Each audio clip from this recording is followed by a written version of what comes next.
Пилот епизода, тајниот код на вашите омилени серии. Дали некогаш сте се запрашале зошто првата епизода на некоја серија изгледа малку почудно од останатите?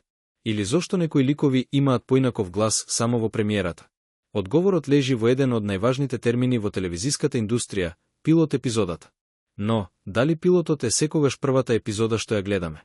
Краткиот одговор е – не секогаш. Патувањето од идеја до екран е исполнето со скриени верзии, избришани сцени, па дури и невидливи почетоци. 1. Пилотот како скриен прототип, случајот The Flexstones. Многу култни серии започнале како идеи кои првично изгледале сосема поинаку. Најдобар пример за ова се Кременковци. Пред да стане глобален феномен, серијата постоела како краток пилот под наслов The Flexstones, снимен во 1959 година. Во оваа рана верзија, ликовите веќе ја имале својата препознатлива динамика, вклучувајќи ја и легендарната сцена во базенот. Сепак, поради проблеми со авторски права на името, продукцијата морала да го промени презимето во Flintstones. Тој оригинален пилот никогаш не бил емитуван на ТВ.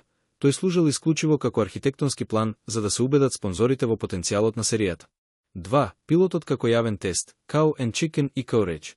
Спротивно на скриените прототипи, постојат пилоти кои својот пат го наоѓаат директно до публиката преку телевизиските антологии како What a Cartoon. Cow and Chicken го направи токму тоа со својот прв цртан филм No Smoking во 1995 година.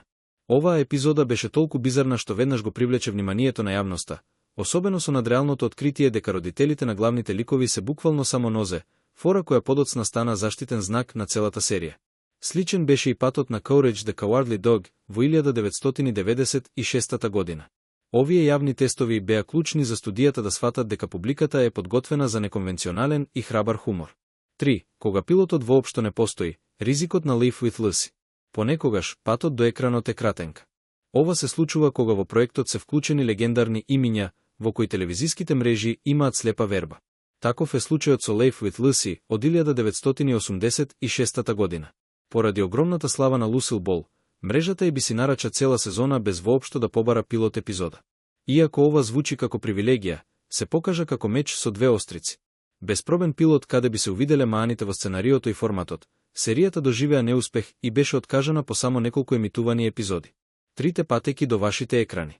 Како заклучок, судбината на една пилот епизода обично оди во еден од овие три правци. Директен старт, пилотот е толку добар што веднаш станува епизода 1. Генерална проба, пилотот се снима само за студиото, се коригираат грешките, а потоа се снима сосем нова прва епизода за публиката. Јавен експеримент, пилотот се емитува како краток филм за да се измери интересот на гледачите пред да се инвестира во цела сезона. Заклучок, пилот епизодата е првото дишење на секоја серија. Без разлика дали е скриен во прашливите архиви, емитуван како провокативен краток филм кој ги шокира гледачите, или пак целосно прескокнат, пилотот е клучниот ДНК материјал.